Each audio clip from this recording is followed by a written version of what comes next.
She was tempted to try, but rejected the idea. $10 wouldn't get but one fix, and then she would have blown Terry's friendship. In that light, she decided to pass it up. Sometimes when Terry took off a good trick, she would find her and give her a blow. With that in mind, she turned and staggered from the room. Terry watched her go with mixed feelings. As soon as the door closed, Terry ran over and locked it. She then walked to the dresser and removed a small package from a drawer. She opened up the small pack of dope. There was just enough left in the package to make up 2 more hits. Her conscience disturbed her for a moment. She could have given many a blow and still have enough to wake up on. She also had $10 worth of cash left, but she always kept $10 for don't-go money. Terry took her time fixing up. The thought ran through her mind, just before sticking the needle in, that she could still run out and catch her friend. She pumped the dope into her vein. The drug hit immediately. She lay back on the bed and went into a deep nod, the spike still dangling from her arm. Minnie made her way out of the hotel and headed straight for Porky's. She made herself believe that Porky would feel sorry for her and give her some credit. Big Ed let her in the apartment. "God damn, that stomach of yours is sticking out a fucking mile," he said as she came in the door. "I bet that box is hot as an oven," Porky said from his large chair. He crossed his huge legs, and the blood-red bathrobe he wore slipped open. Minnie made her way over to Porky. "I ain't got but $2, she said, and held the money out to him. Porky moved forward and ran his hand under her dress. "Girl, how you can stand working out there in all that cold weather without any pants on is beyond me," he said, still feeling under her dress. She opened her legs wider and stood wide-legged. "I'm sorry, Porky. You gonna help me?" There was much more than just begging in her voice. There was the sound of total despair. He removed his hand from under her dress and stared into her face. It was all there for him to see. "Will you listen to that, Ed?" he exclaimed loudly. "If I remember correctly, this was one of those smart-ass bitches that talked plenty shit a few months ago." "That wasn't none of me," she answered quickly, then tried to shift the blame. "You know that's Terry who always talks smart to you, Porky, not me." "All you dope fiends are the same," Porky stated brutally. "You ain't got no respect for nobody. Terry been taking care of your habit most of this winter, yet here you are, ready to sell her out for a fix." A small gleam came into his eyes as he stared up at her. He stood up. "Come on," he ordered, and walked towards the bedroom, never looking back to see if she would follow or not. He knew she was coming. Her sickness had her in such a way that anything went, no matter what, if she could get a fix out of it. Minnie followed him into the room and closed the door after Smokey walked past. "Take your clothes off," Porky demanded. He watched her closely as she undressed. Minnie had reached the point where she no longer thought, only reacted. She moved now as though she were a robot. She removed her clothes quickly and stood before him naked.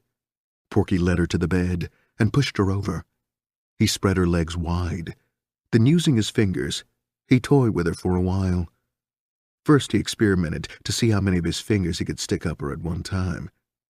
Growing tired of this, he tried inserting his huge fist.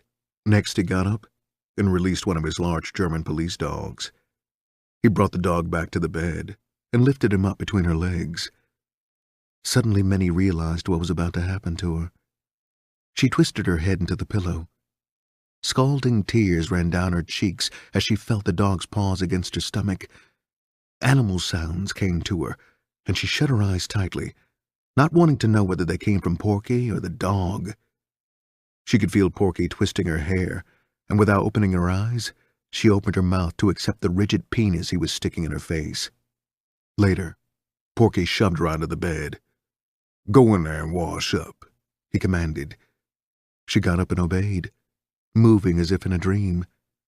When she returned from the bathroom, he tossed 2 small $10 packs at her. "Take it across to your place and do it," he ordered. "I don't want to see your freakish ass for a while." She staggered back through the living room in a daze. Big Ed stared at her curiously as he led her out of the door. It was not the first time he had seen a woman come out of Porky's room looking as though she had peeped into the bottomless pit of hell. Some, like Minnie, looked as though Porky had taken away their very souls, leaving only shell. Minnie made her way across the street and into her room, not really knowing how she got there. The dope was still clutched tightly in her hand. She stared at it curiously for a second, then got up and dumped it all in a cooker. As she worked, without thought, her mind drifted back through the past. Life had always been difficult. Since her early childhood, things had always worked out harshly for her. She thought about the coming problem of raising a child. Tears ran down her cheeks as she saw what kind of life she would have to offer her baby. She struck 2 matches and lit up the bottom of the cooker. She had done this so many times that she could do it with her eyes closed. Her mind continued to drift as she cooked up the dope. The thought of her child coming into the world as a dope fiend saddened her. If she'd only committed herself, things would have been different. Suddenly the lighted matches burned her fingers. The pain made her release the matches and the cooker. Dope spattered all over as the cooker took a bounce when it hit the varnished floor. She stared down at the spreading puddle of heroin. It had all been for nothing, she thought. Her mind began to play tricks on her. What had been for nothing? For a moment, she couldn't remember anything. Then she remembered one of her drunken mother's boyfriends getting into bed with her one morning when she was a child.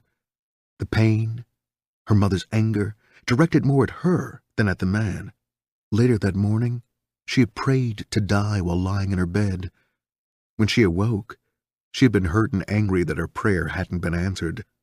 Without hesitation, she began to pull the dresser into the middle of the floor. When she got it in place, she got the only chair in the room and climbed up on it and cut down her clothing line. Now she moved with calm deliberation. She was doing something she had thought about on many occasions. How many times had she lain in this very room, sick, knowing there was a way around her problem? The idea of not waking up sick anymore brought a slight smile to her lips. She undressed slowly, removing all her clothing. She hesitated briefly, wondering if she should wash, but the thought flashed through her mind that no amount of water would ever get her clean again. Then she remembered the dog and Porky. Tears started flowing down her wrinkled brown cheeks. She reached up toward the ceiling and grabbed the chain the light bulb hung from. She removed the light bulb and placed her clothesline around the chain. She twisted the rope together so that it wouldn't bust from her weight. She tied a sliding knot in the rope and put it around her neck. When she thought everything was ready, she stepped off the chair. Her legs kicked viciously, reaching out for some support, but she kicked over the chair. The shadow on the wall revealed a grotesque dance of despair, an ending of horror, the beginning of peace. 18. While Porky dressed slowly, preparing to keep a monthly appointment with the vice detectives to pay them their blood money in order to keep on dealing poison, Teddy ran through alleys from the cab driver he had just stuck up. The knife he had used was still clutched in his hand as he ran out from between 2 houses and made for Snake's car. He climbed behind the steering wheel, cursing loudly. $6 funky-ass dollars, he thought angrily.